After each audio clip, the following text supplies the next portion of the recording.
You misunderstood Edge of 17. When casual listeners think of Edge of 17, they usually land in one of two simple camps.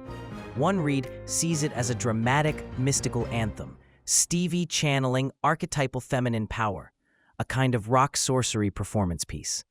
The other read reduces it to a breakup or coming-of-age song because of the title's reference to 17. Both are understandable. The title and Stevie's image invite myth, and the song's voice feels intimate, like a personal confession. But both readings miss the real emotional driver. The song was born out of sudden grief and fear. In the space of a few days, Stevie Nicks watched beloved people in her life suffer and die. An uncle, the world's shock at the murder of John Lennon, and the dawning sense that mortality could strike anyone, anywhere. What seems mystical is actually Stevie trying to translate deep, raw sorrow into images that make it bearable. The song is grief made into ritual.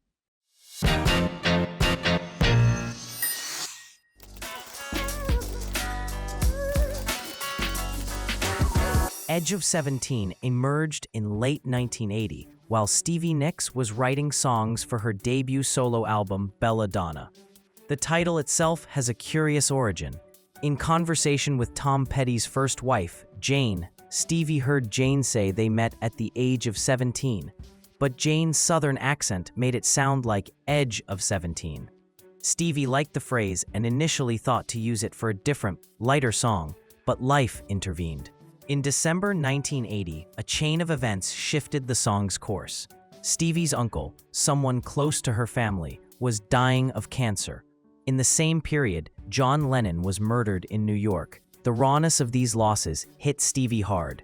She has described the white-winged dove image, the opening motif, as a symbol of the spirit leaving the body, an image she read about on a menu while traveling, and then folded into the song as a way to make sense of death and the uncanny ways grief shows up. Musically, the track is anchored by a chugging 16th-note guitar pattern and an urgent drum pulse. Its arrangement gives room for Stevie's voice to sound part lament, part spell. The riff and the vocal woo make the song instantly recognizable, but it's the lyric and the context that give the song its emotional sting.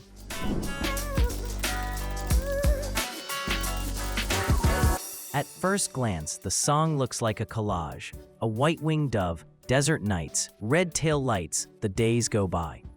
But it's a very intentional collage. Stevie uses symbolic fragments to work through grief, disorientation, and survival. There are several overlapping meanings that must be held together to understand the song's force. If you're enjoying this video, don't forget to hit the like button and subscribe. It really helps the channel grow. Grief and the flight of the spirit. Stevie herself has explained that the white-winged dove stands for the spirit leaving the body. In the lyric, the dove sings a song that sounds like ooh, ooh, ooh, a sound that becomes the song's signature cry. That dove is not decorative image making, it's the first contour line of the grief map. When someone you love dies suddenly, small, ordinary things become charged. The call of a bird, the way the light falls on a table, the noise of a plane. The dove, in Edge of 17, becomes the audible sign that life has slipped away, and something else, a spirit, a memory, a presence, is now traveling. Stevie's decision to open with that bird immediately makes the song about more than sorrow. It's about transition. The white-winged dove is a bridge between life and whatever comes after. The repeated woo is like a mourning cry, like something between a shout and a prayer. The deaths Stevie experienced were not distant or expected. They crashed into ordinary days. John Lennon's murder had an added cultural dimension. It transformed the sense of public safety for many artists and fans. Stevie's lyric conveys that exact shock, the way a single act can reframe the world into something smaller and more dangerous.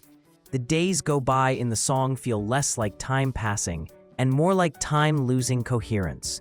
You wake up, do normal things, and yet the world has shifted. Because the grief felt both private, an uncle dying, and public, a celebrity murdered, the song moves between intimate details and national sorrow. This double pressure, personal pain plus cultural terror, is what gives Edge of 17 its taut emotional chord. The singer is both mourning and watching the world crumble at once.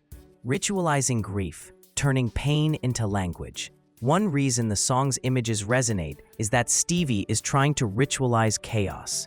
She took a handful of sensory triggers, the dove's song, a desert landscape, a plane's red taillights, the days going by, and stitched them into a pattern. Rituals give grief a frame. They make the unbearable legible. In the song, the repeated motifs, the woo, the dove, the refrain, act like incantations. Singing the same images again and again is a way of settling the mind back into the body. It's how we carry on.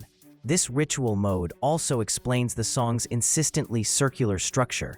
The same few lines return as if to reassure the singer and listener that memory and presence remain. Survival and the edge of youth.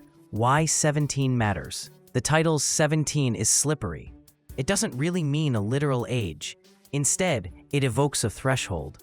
Adolescence's edge where life's rawness is keen and the world still feels vivid and dangerous. That sharpness of feeling, the intensity of being on the edge of something, is what grief reopens. When tragedy strikes, you are flung back to emotional states where every sensation is bright and immediate, like being 17 again in your capacity to feel. There's also an idea of lost innocence. The lyric's edge suggests that after the death Stevie witnessed, the world stops being a safe, knowable place. You stand at a new margin, an edge, between what you thought was stable and the truth of contingency. Collective and personal memory. The song as witness. Because the song ties a personal story into a public event, it functions as collective memory. Fans who lived through Lennon's murder, or who have lost loved ones, can project their own moments onto the song. That universality is partly why Edge of 17 has the power of an anthem. It is at once Stevie's private ritual and a shared elegy. The line between individual mourning and communal response becomes blurred. The white-winged dove becomes, in the listener's ears, a general symbol of loss and the fragile filaments that bind life together. The healing work of music, naming to keep living.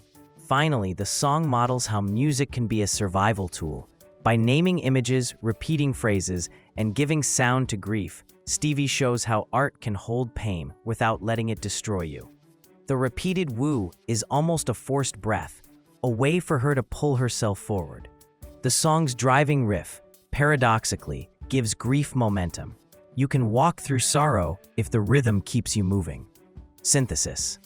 Edge of 17 is best read as a grief ritual, a language Stevie Nicks built out of small symbolic pieces to process sudden death and public trauma.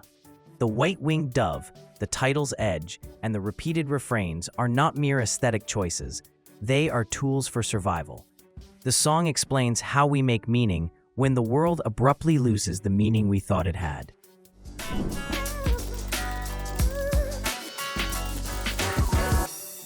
Just like the white-winged dove sings a song, sounds like she's singing "Who Baby Who," Stevie's opening is deceptively simple. The dove is both motif and metonymy. It represents the spirit, but it also makes sound, that who, that becomes the song's vocal hook. Musically, this establishes an audible icon that listeners can latch onto. Emotionally, it sets grief as song. The bird's cry is translated into human lament. The repeated bird call becomes a bridge between the inner world and the public voice, and the days go by like a strand in the wind. This idea returns throughout the song. Days become threads, fragile and blown by forces outside your control. The lyric captures the sense of time being both relentless and insubstantial in mourning. Minutes pass, but their texture is thin. The mourner experiences continuity and rupture simultaneously.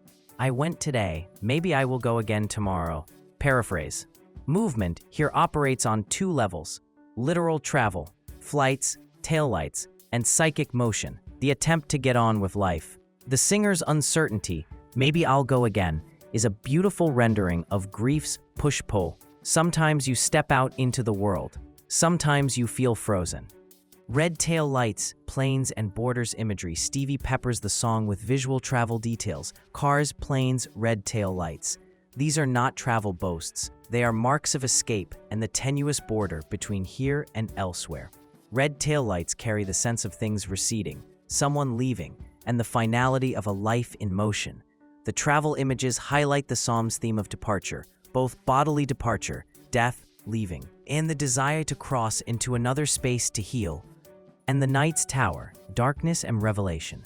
Where the song mentions black skies or shadowed nights, it's signaling the way grief darkens the world and simultaneously sharpens perception. Blackness in the lyric is not only absence, it's also a container for truth, the place where raw realities show themselves. Refrain returns. The woo becomes ritual. Every time Stephen returns to the woo and the white-winged dove image, it's like returning to the same altar. The repetition is not redundance, it's rehearsal, practicing the act of going on. The song's structure, riffs, refrains, repeated motifs, is less about pop formula and more about the mechanics of mourning. The music holds the breath long enough for you to say the next line. Final cadence, acceptance without closure. The song ends not with a neat resolution, but with the lingering echo of the ritual cry. That matches real grief. You do not solve it, you integrate it. The final notes give space rather than closure, and that honesty is what makes the song endure emotionally.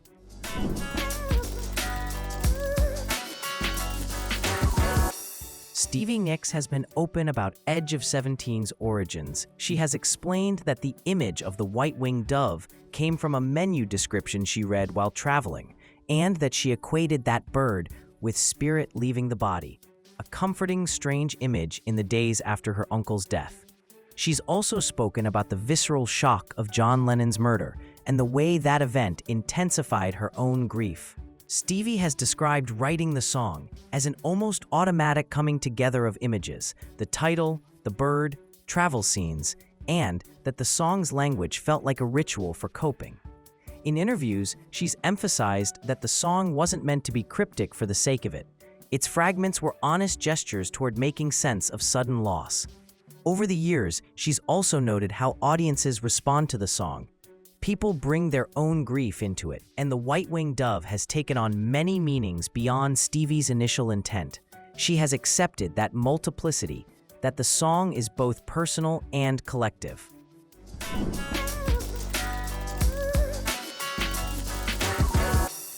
Edge of 17 matters because it shows what music can do when the world breaks open. Instead of flattening grief into cliché, Stevie Nicks assembled images that hold the shock and give listeners a way forward. The white-winged dove, the repeated whoo, the travel details, they're not pretty ornaments, they're tools. They are how she learned to name what had happened and keep breathing. The song isn't a tidy lesson, it's an act of witness. If you listen closely now, past the riff and past the scarf, you'll hear how Stevie teaches us to move through sorrow, make ritual of the small things, repeat the line until it fits, and let the music carry you across the edge of whatever you thought would last forever. Share your thoughts in the comments below. Thank you for watching, and don't forget to subscribe to the channel for more exciting discoveries.